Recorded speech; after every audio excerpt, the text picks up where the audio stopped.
I guess we're going to be talking about energy integration into Housing Nova Scotia's asset management strategy.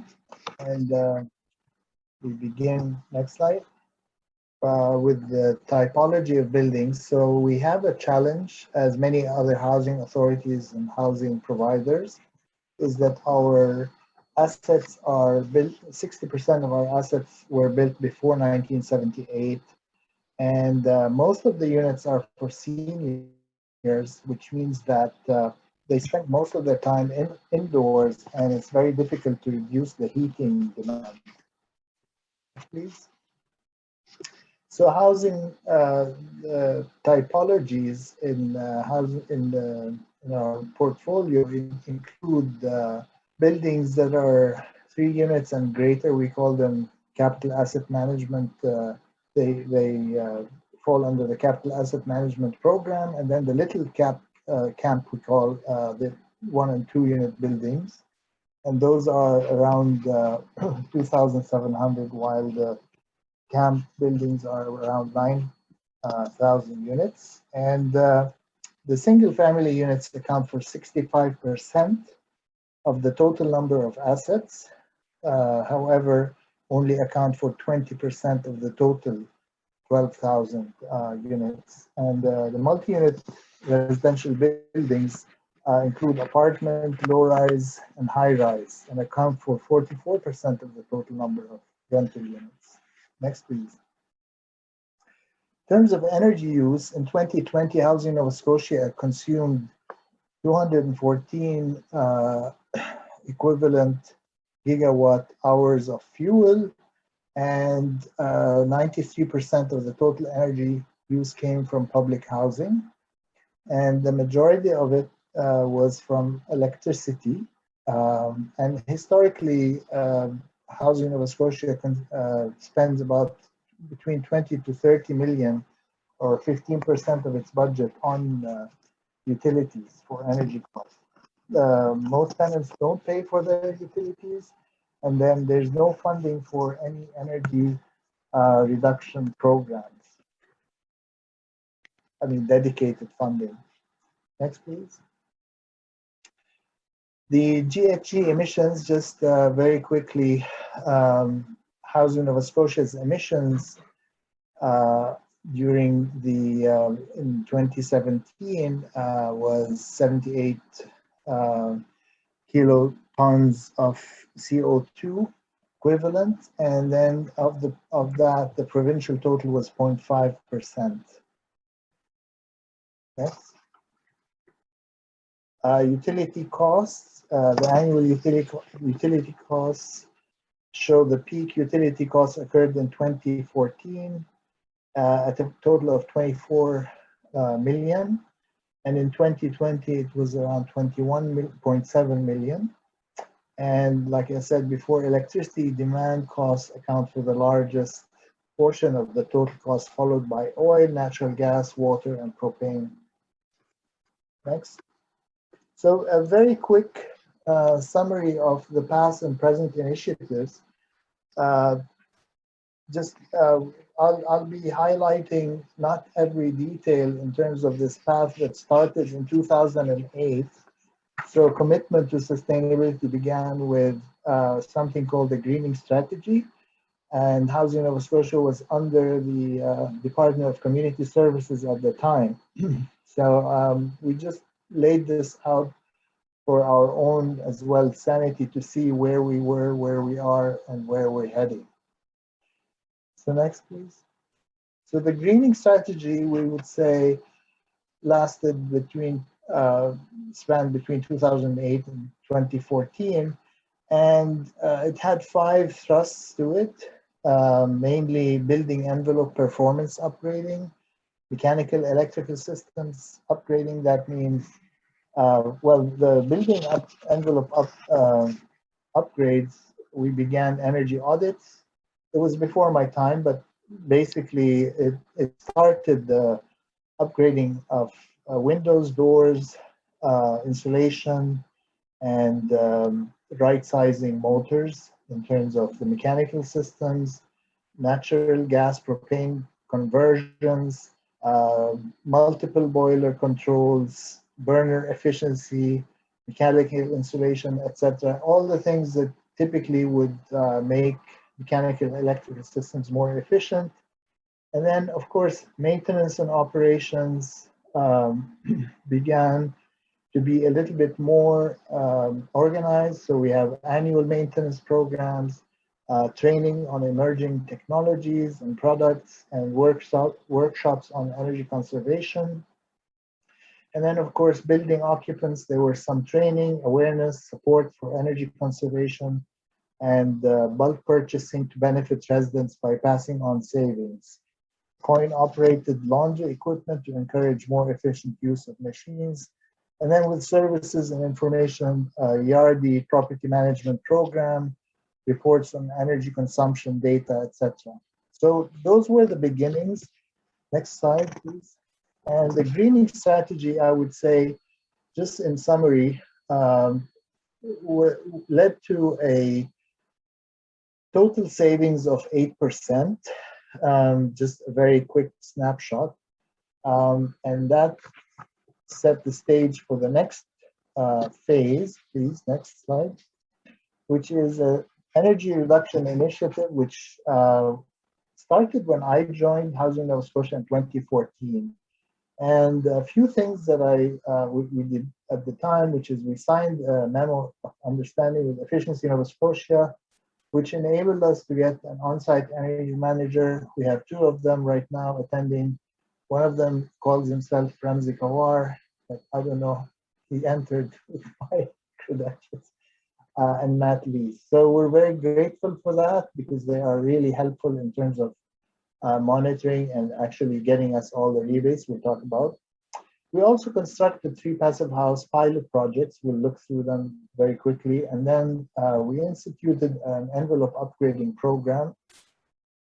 Then we had a couple of studies done with a grant from CNHC to actually monitor both the passive house and the upgrading. So we had these 2 research initiatives, which we're wrapping up at the moment. We received the final reviews from CNHC. And then we began using Portfolio Manager a few years back for energy consumption. We established a baseline. We have all electrically heated buildings now uploaded to Portfolio Manager, and we're working on an automatic upload for the oil-based buildings. We also documented the passive house experience in a chapter of a book called Sustainable Real Estate, a multidisciplinary approach to an evolving system, chapter 14. Next, please. So with Efficiency Nova Scotia, between 2014 and 2019, those are some of the programs that we were able to benefit from for our asset, portfolio. And those, I would say, helped us to receive around $137,500 in rebates. And those rebates really help in terms of not just the money, but the actual results in terms of reducing the energy. Next slide, please.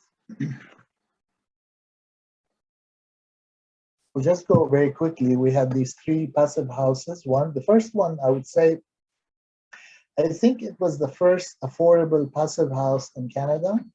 It's a duplex in Truro. And basically was a building that existed before that was torn down. And luckily, my boss at the time said, let's try this. And it got FIAS certification. And the annual energy savings above code was 63%. And the annual cost savings above code were 6,000 annually, 6,300.